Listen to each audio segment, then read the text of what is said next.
Really glad to be here today. Thank you all. Thank the Rural Center for inviting me to come out. Really excited to be able to make this introduction today. I've had the pleasure of meeting many of you since I got here in April this year. Had a chance to sit down with a lot of you. And, for those that I haven't met, again, my name is Napoleon Wallace, and my role at Commerce is as the Deputy Secretary of Commerce, but for Rural Economic Development and Workforce Development. Those are the places I focus on. This means that I get to do a lot of things that I really love. Working with communities, employers, educators, and job seekers across the state, really trying to help North Carolinians become happier, help North Carolinians achieve better jobs, live happier lives, connect them to jobs that not only pay well, but also are more fulfilling in their lives, and allow them to provide for their families. Now, someone else that I want to introduce, and I believe I saw him maybe a little bit earlier, is a new Assistant Secretary for Rural Economic Development. His name is Kenny Flowers. He might have stepped out for a second. Where are you? There we go.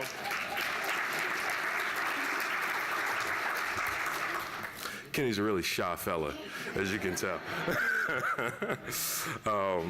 Now, Kenny is an economic and community development professional. He's worked across the state, most recently at ECU. He spent time at Commerce earlier in his career, so it really works out well because he's able to hit the ground running. We're really lucky to have him on board, and he's knowledgeable, focused, and committed to helping our rural communities prepare and compete for business. Now, at the Department of Commerce, that is really what we do, helping rural communities prepare and compete for business. That's our core. And in helping communities prepare to attract business, the way we achieve that is we help strengthen workforce, investing in infrastructure, and preparing sites for work.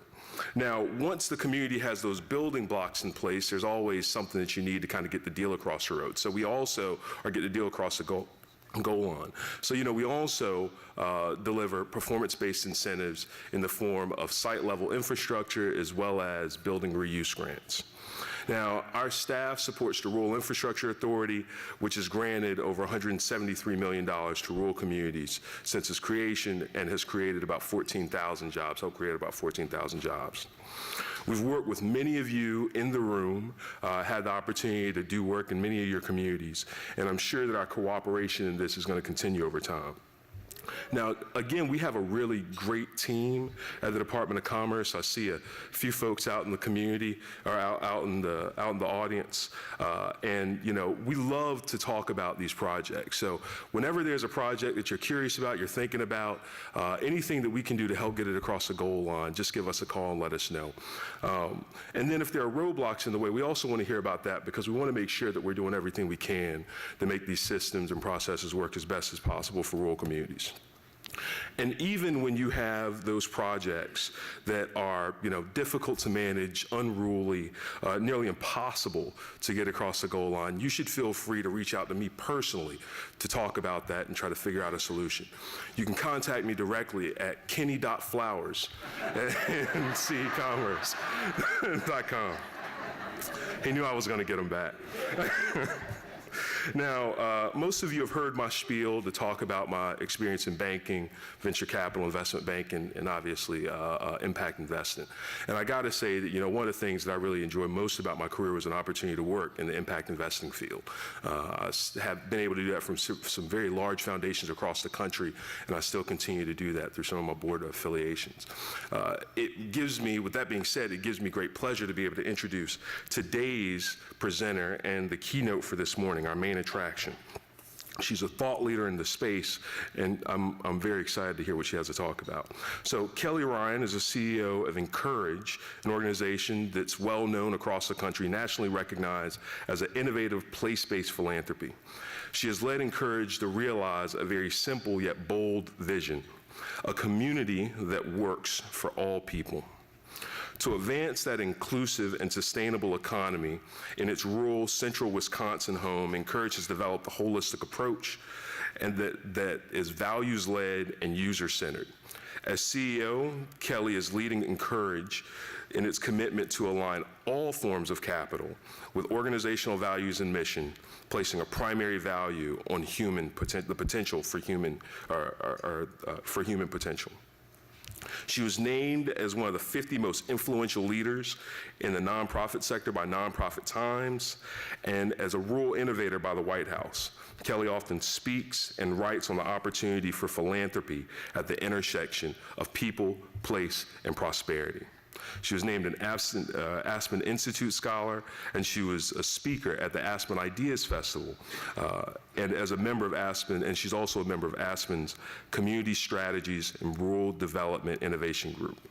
She also serves on numerous boards, including the National Fund for Workforce Solution Partners Council. Now, I know that you all will agree when you say that we're very excited to welcome her to the stage. So, Kelly, welcome to North Carolina, and welcome to the Rural Assembly.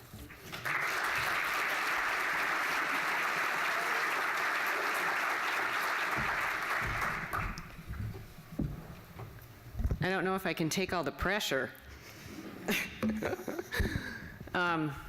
Good morning, rural North Carolina.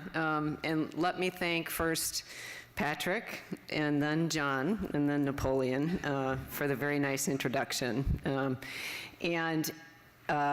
want to just say, as I was sitting in the back of the audience yesterday listening to Vivian Howard, I thought, boy, I pity the fool that's going to follow her.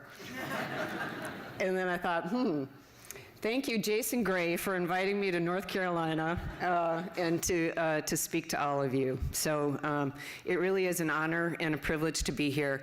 And what I want to say about North Carolina Rural Center is that we wish we had one in Wisconsin.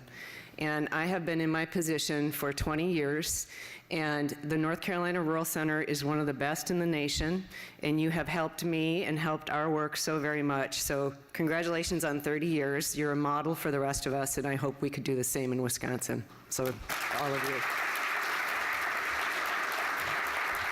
So I'm also going to confess that those that know me well know that I do really much better when I stick to the script with an occasional ad lib. Otherwise, we could be here for a while. So that's what I'm going to do, and I'm hoping to have enough time at the end for Q&A. But I want to start by just sharing with you that I, too, am a rural girl. I was born and raised in the UP of Michigan in a small town named Calumet, with a population of 3,000. In its heyday, it was a copper mining mecca, and those days are long gone, and they ended about in the mid-'60s when I was born. And as a young woman, like Vivian talked about yesterday, I couldn't wait to get away. I moved to urban areas post-high school for college, and spent my early career years in an urban community. Marriage brought me back to rural central Wisconsin, where I've had the privilege to lead Incourage, which, by the way, is our area's community foundation, is Incourage. Our name was changed in 2012, actually, by the community.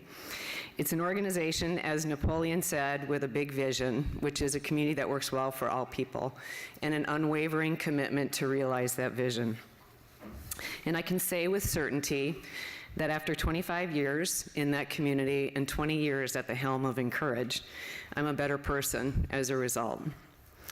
I want to share today with humility and an appreciation for what we have and we will continue to learn from all of you, an emerging success story and an example of how we, the collective we, can set a course and make progress toward achieving communities that work for all people.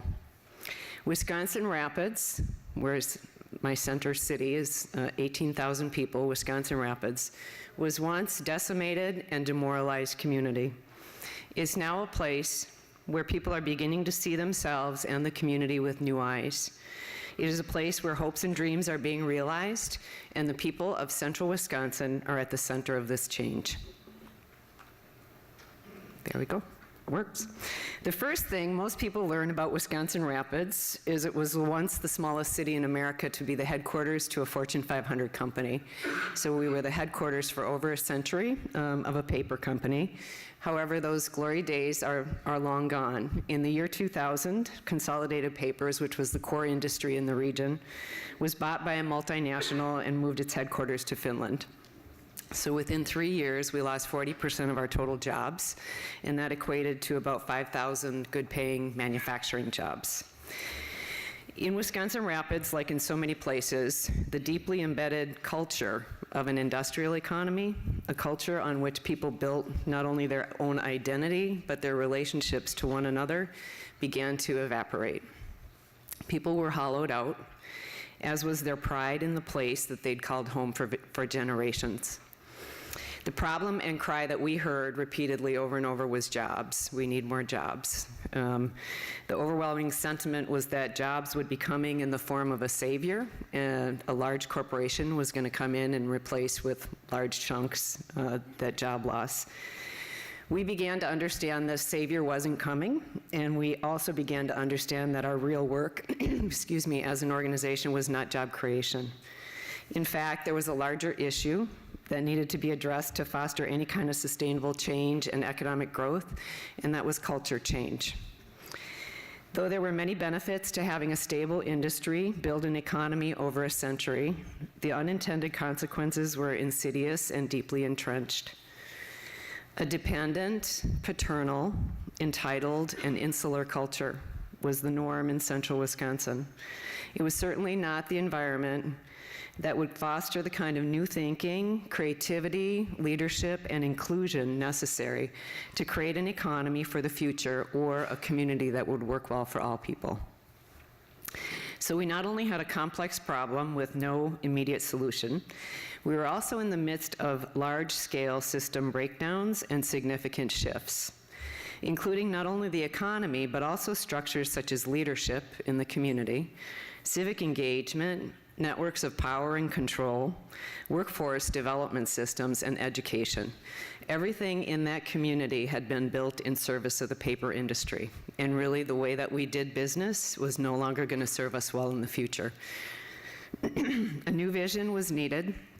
However, before a new vision could be articulated and inclusively owned, people needed to be able to see with new eyes, to see themselves, each other, and our community differently. And so, we bet on our people. We bet on their ability to adapt to change, to not only adapt to change, but to thrive and grow, and to lead change. Some might call this resiliency. We talk about creating an adaptive community. This meant equipping people with new skills and language, not the technical training or traditional leadership approaches we were so comfortable with as a paper-making community. This involved changing hearts and minds through investing in adaptive skills, focusing on civil behavior and relationships built on trust, mutual interest, and respect. It involved understanding ourselves in relationship to others and the community as a whole. And we regularly talk, and we still do today, about holding the community and each other in trust. And importantly, we had to increase our comfort as a community, individuals and institutions, with ambiguity and the ability to live in an environment of tremendous change. This adaptive training that I'm talking about took the form of 18-month-long intensive workshops with cohorts of leaders, but not just traditional leaders of institutions. We also sought non-traditional leaders for the first group in 2005. This was very difficult because people didn't see themselves as leaders if they weren't the president of the Chamber of Commerce, if you will, as Vivian kind of talked about yesterday. Excuse me. That was one thing that came along with the culture, was this very strong rooted sense of what my role was in that community. Either I was labor or management. I either lived on the east or the west side of the river. And so this idea of fostering leadership, if people did not see themselves as leaders, it was really a significant challenge. Ultimately, we employed a snowball effect to get outside of our own limited networks, right? So we thought we knew where we needed to go to find non-traditional leaders. But we asked participants the question, who's not at this table that should be? And then over time, and we've been doing this now for 15 years, we migrated to a train-the-trainer program to deepen knowledge and increase ownership of the process. And to be honest, we didn't know what we didn't know when we began this program, modeled on the work of Ron Heifetz at Harvard and showing early results in South Africa. We thought it would be key to shaping a new culture, and today, 10 years later, we firmly believe adaptive skills and capacity are the key ingredients in building communities and economies that work well for all. Or simply said, trusting relationships between and among human beings who share the same community are essential to its future. I also have a bias and believe that rural communities, by their very nature and in their DNA, have the capacity to be more adaptive and resourceful than many other communities. And just as with your long-established READY program, our adaptive skill grads have done and continue to do great things, both large and small. So a community-wide civility initiative is one of those efforts. Speak Your Piece continues today, 10 years later, with a significant increase just this past year in response to the polarized national discourse, excuse me,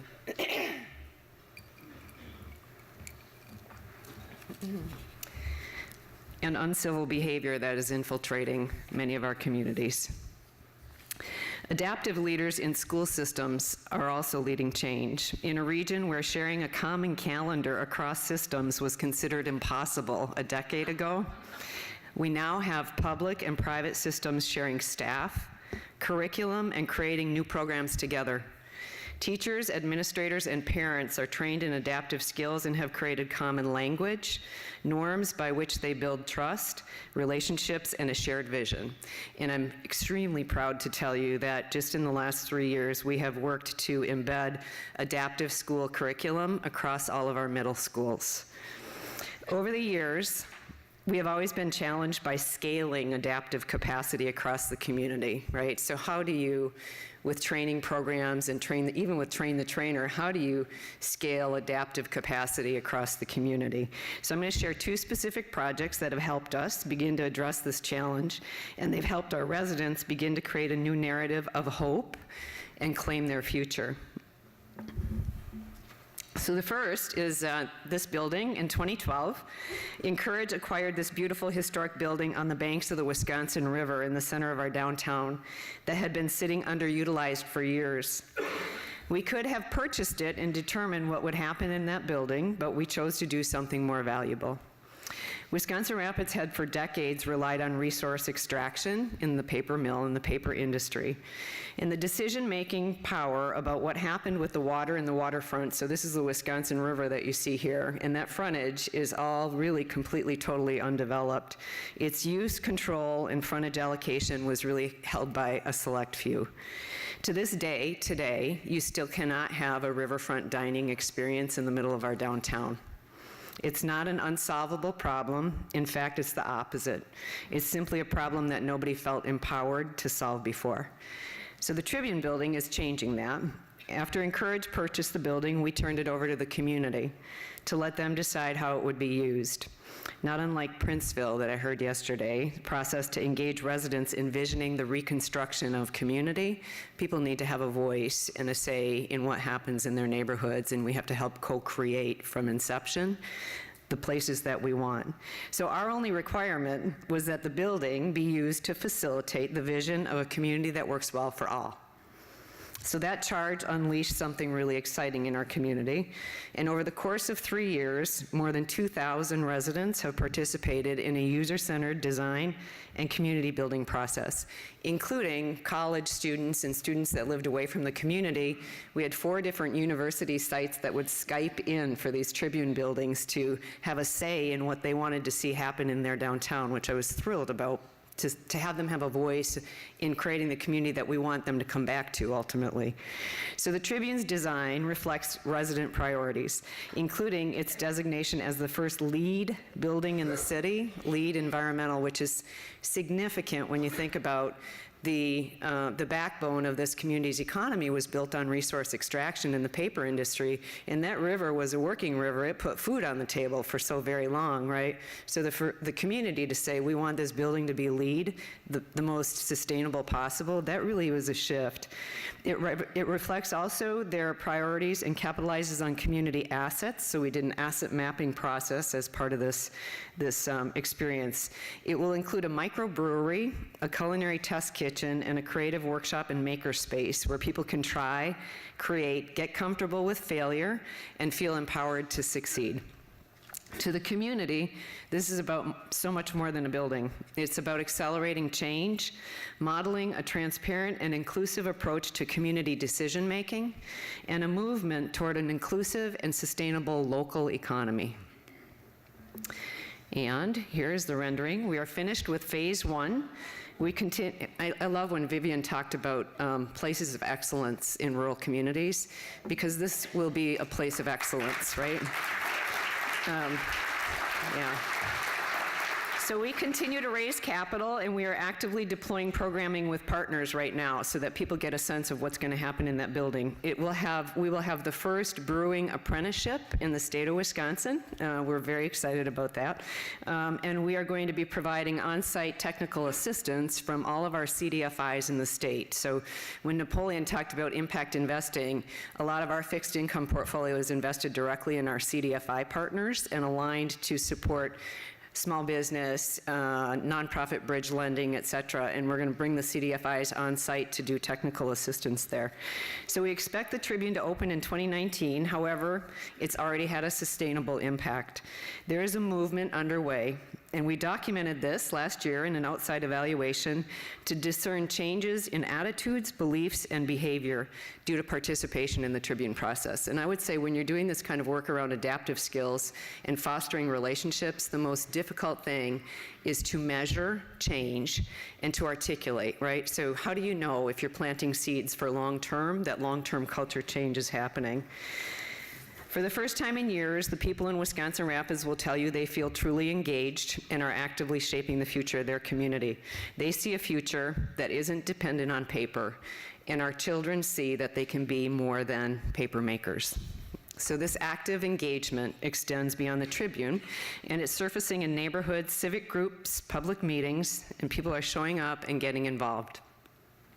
So speaking of showing up and getting involved, 10 years ago, Incourage committed to being a values-led organization, right? And for us, that meant examining our policies, our practices, how we did business. If we were out in the community doing organizing, saying everyone has a voice, talking about values of equity and opportunity, then how do we actually do the inner work to model that behavior with authenticity? And one of the things that we did, we examined everything, but one example I'm going to share with you is we would do a traditional annual meeting, like many community foundations do. Ours was targeting donors, and we would serve hors d'oeuvres and cocktails and thank them for their money for the year. And we decided that that was not the most inclusive, accessible annual meeting format if we were committed to a community that works well for all. So what we did was we created a community picnic. It's supported with all local food, local vendors. It's free and open to all people in the community, and the only requirement is that you meet someone you do not know from the community. But I'm going to pause for a second because enough of me reading from my script. I'm going to introduce you to Harold, and he's going to tell you just a couple minutes about this community picnic.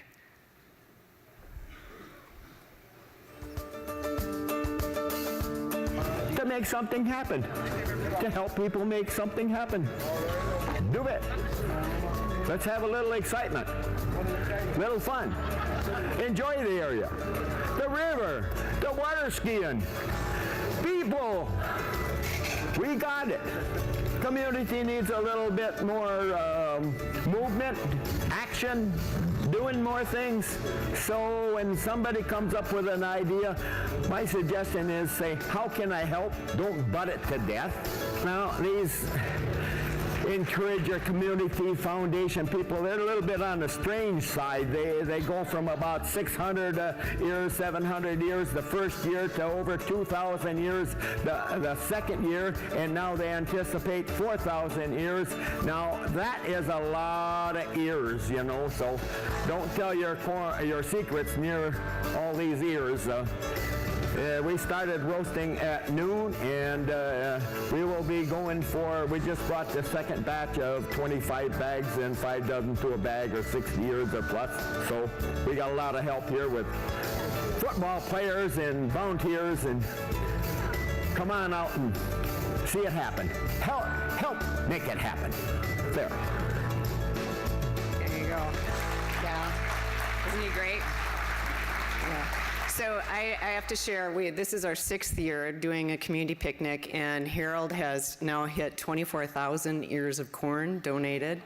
Our high attendance was 7,000 people at that picnic. We used to have 200 that came to that annual meeting. This year, 90% of it was all local food. We had more volunteers than we needed. Volunteers are on a waiting list. And let me tell you about Harold. Just in the last 18 months, we've worked with him to donate his farm to the community and worked with the state of Wisconsin to create the first K-12 farm school in the state. So it's pretty cool. Yeah. Okay, so I was asked to talk about what did we learn along the way, and this is one of my favorite quotes, and I use it regularly.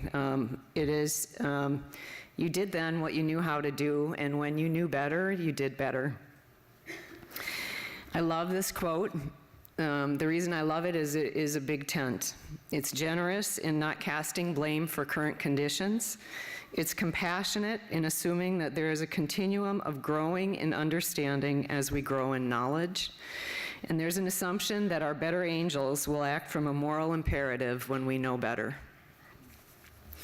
The kind of work that I'm describing here in terms of building relationships and connection between and among human beings in place requires a commitment to learning, to what we call reflective practice, paying attention to and valuing all kinds of wisdom, as Vivian said yesterday, right? The collard growers, everyone in the Herald, everyone in the community.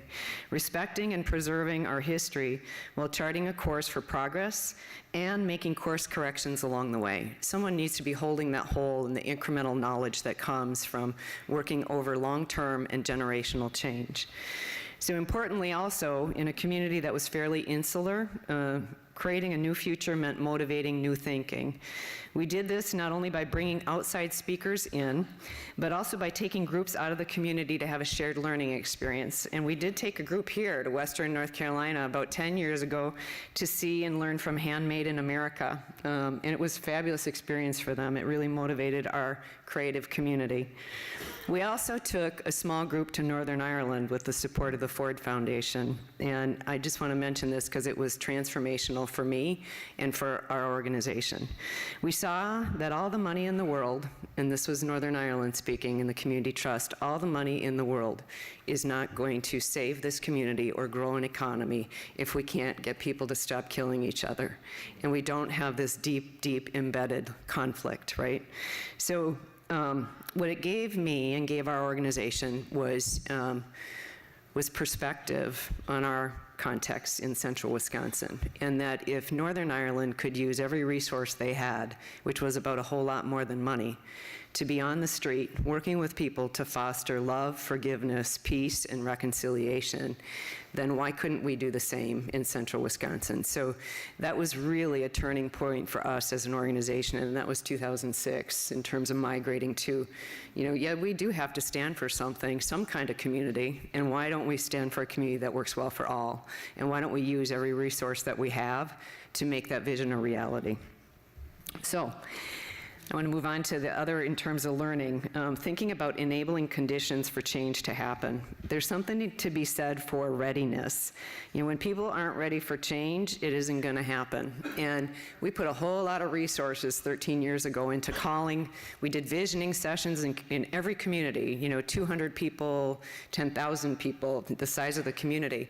And people weren't ready for it. That kind of shock in terms of what my role is and am I a leader, we'd say, what's the vision for the future? And people would look at us like, that's not my place to say what the vision of the future is. So when the readiness is not there, you have to step back and figure out how do we hold hands, take baby steps, and walk together toward the future, right? Love and compassion and figuring out where people are and meeting them there.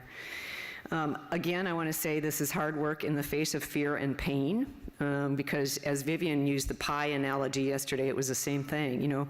People behave badly when they feel threatened sometimes, and challenging the status quo always threatens someone. And being transparent, which is essential in this work, opens you, both as an individual and as an institution, to criticism, right? And so you need to be squarely aligned in your values. You need to have courage and commitment and passion for that place. That's what I heard in Vivian's voice yesterday, was courage and commitment and passion, right? And then again, I'm going to say modeling behavior as an institution, right? That congruence between being what, not do as do not do as I say, right? be it yourself. And that is probably the most important thing I can tell you, is that really, if you're going to be on the ground working in relationship with other people, you have to really do the hard work yourself to be authentic in that work. Lastly, I want to talk about another key lesson is understanding and sharing power. And I think we underestimated power when we bought that Tribune Building downtown. And how to share it effectively. We, as leaders, as institutions, even as a country, we don't know how to share power effectively, right? It's not old power versus new power. It's figuring out how do we share it to make better communities. And I'll just share about the Tribune. We had a hard time for the first couple of years in terms of countervailing interests that felt, and this is, I'll quote, the flawed logic that Incourage employed by thinking that average citizens should have a voice in terms of what happened in downtown. So that's my example in terms of sharing power. The other lesson I want to talk about is young people. So last but not least in the learning is we needed to recognize much earlier in this process that every one of us is a leader, particularly young people. We were moving them out of town, crippled by our own sense of self-worth, lived experience, and pain. We had parents and grandparents telling kids to leave, right?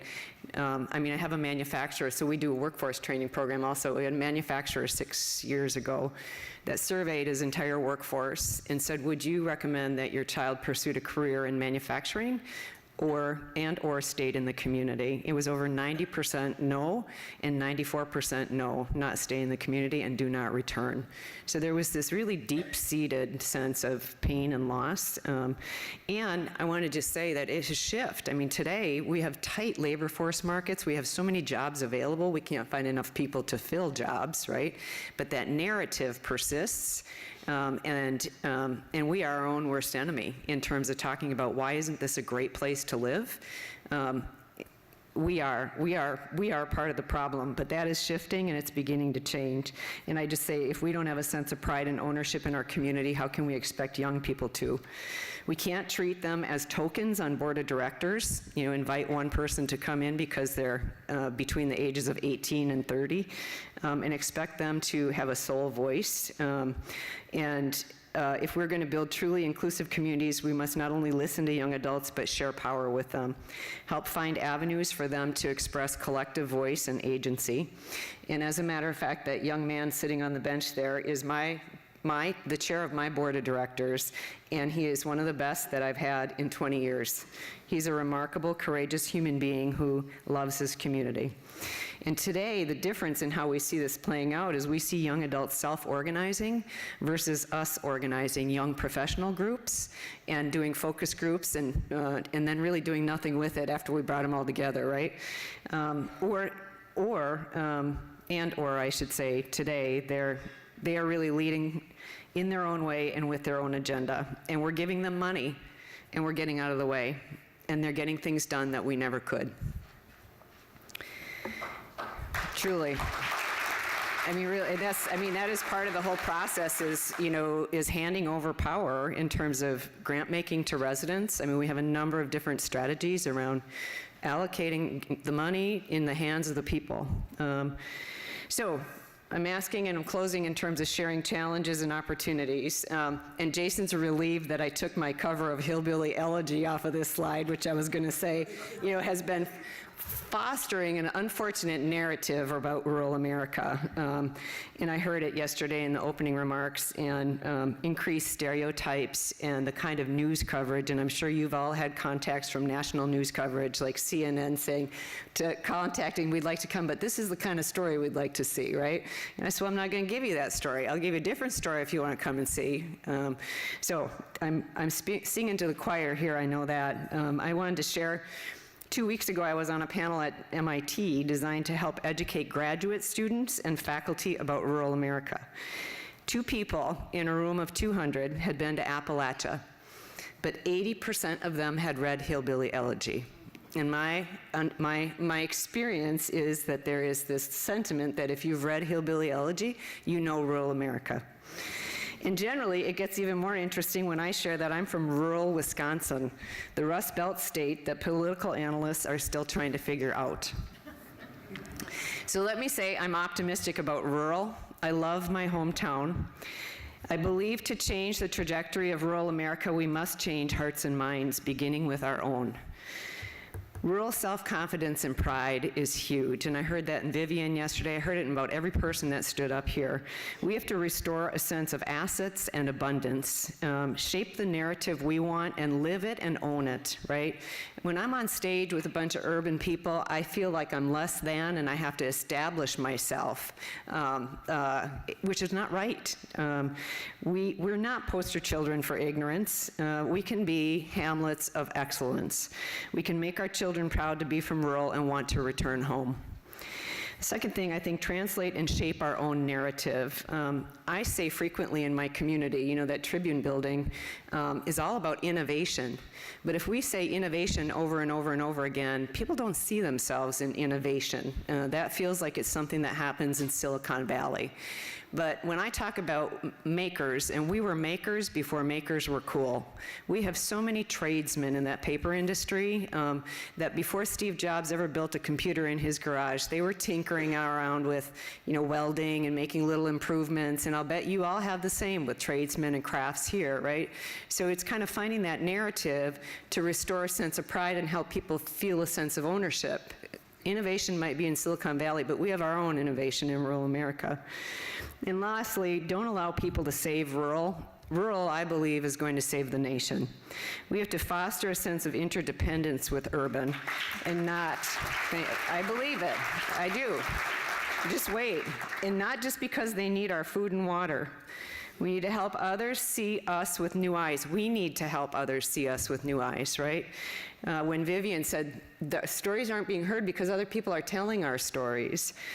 We are not dependent and in need of saving.